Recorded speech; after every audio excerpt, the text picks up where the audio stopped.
اپنے معاملات اللہ کے سپرد کیا کریں۔ لیکن ان سب کے باوجود اگر مشکلات آ جاتی ہیں تو کوئی بات نہیں، مشکلیں آزمائشیں یہ اللہ کی طرف سے نبیوں کو آئی ہیں۔ حضرت امام رازی نے لکھا ہے کہ مکے سے لے کر طائف تک 70 ایسے نبیوں کی قبریں ہیں جن کی وفات صرف بھوک کی وجہ سے ہوئی ہے۔ تو ہم ایک دن کا فاقہ آ جائے، تھوڑا سا کاروبار نرم ہو جائے تو بابوں کے پاس بھاگ کے اللہ کے ساتھ شریک ٹھہرانے لگ جاتے ہیں۔ کیوں؟ کس وجہ سے؟ آزمائش سہیں، برداشت کریں۔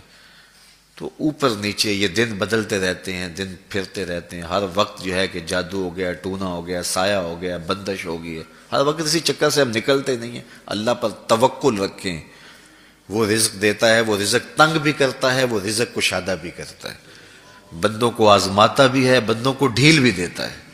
اس کی ڈھیل سے بھی ڈریں اور اس کی آزمائش میں بھی پورا اترنے کی کوشش کریں اور اسی کے حضور دامن پھیلائیں۔ جب مشکلیں آ جائیں تو مصلح بچھا لیں، گھر کے بچوں کو بھی کہیں کہ یہ مشکل آ گئی ہے، لگتا ہے اللہ ناراض ہو گیا، چلو مصلح بچھاؤ۔ اگر بیٹیاں بھی نماز پڑھ رہی ہوں، نوافل ادا کر کے رب کے حضور دعا مانگ رہی ہوں، بیٹے بھی دعا مانگ رہے ہوں، چھوٹے چھوٹے بچے بھی دعا مانگ رہے ہوں، تو کیا اللہ خالی موڑ دے گا؟ تو زیادہ سے زیادہ نیک مجالس کے اندر شامل ہو جائیں۔ تو بالخصوص میں اپنے پیر بھائیوں کو پابند کرتا ہوں کہ آپ اپنے گھروں میں بھی پابند کریں، کسی بابے کے پاس نہ جائیں۔ یہ بڑے گندے لوگ ہیں، یہ سامنے اب چیزیں آ رہی ہیں، بڑے گندے اور غلیظ قسم کے لوگ ہیں، ان کی نظروں میں غلاظت بھری ہوئی ہے، اور جو ہے وہ لوگوں کے ہجوم سے کبھی متاثر نہ ہوں کہ فلاں وہاں سے اتنے لوگ جا رہے ہیں۔ لا یصیر الباطل حقا بکثرت المتمسکین بہ، اگر کسی جھوٹ کے ساتھ، کسی باطل کے ساتھ زیادہ لوگ وابستہ ہو جائیں تو اس وابستگی سے باطل حق نہیں ہو جاتا۔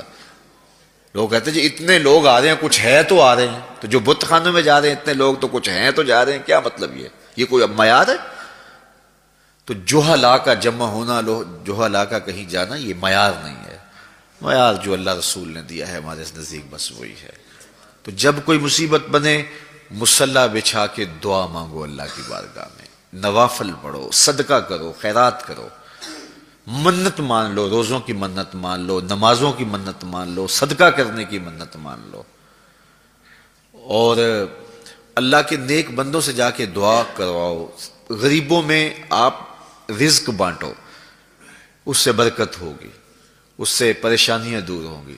رزق کم ہو گیا ہے تو غریبوں کو دو، لگتا ہے غریبوں کو دو گے تو اور کم ہوگا، نہیں، جب دو گے تو اللہ کے سچے وعدے آپ کو نصیب ہوں گے اور آپ کو برکت نصیب ہوگی، اس کے راہ میں دینے سے کم نہیں ہوتا ہے۔ اس لیے میں خاص طور پہ یہ باتیں اس لیے کر رہا ہوں کہ ان دنوں کے اندر بہت زیادہ جو ہے وہ اس طرح کے لوگ ہیں اور مختلف جو ہے وہ چینلز کے اوپر ان کو سامنے لایا جا رہا ہے، تو ان لوگوں سے اپنے دامن کو چھڑائیں اور صالحین کی صحبت کو اختیار کریں۔ صالحین کی صحبت سے آپ کو نور ملے گا، روشنی ملے گی۔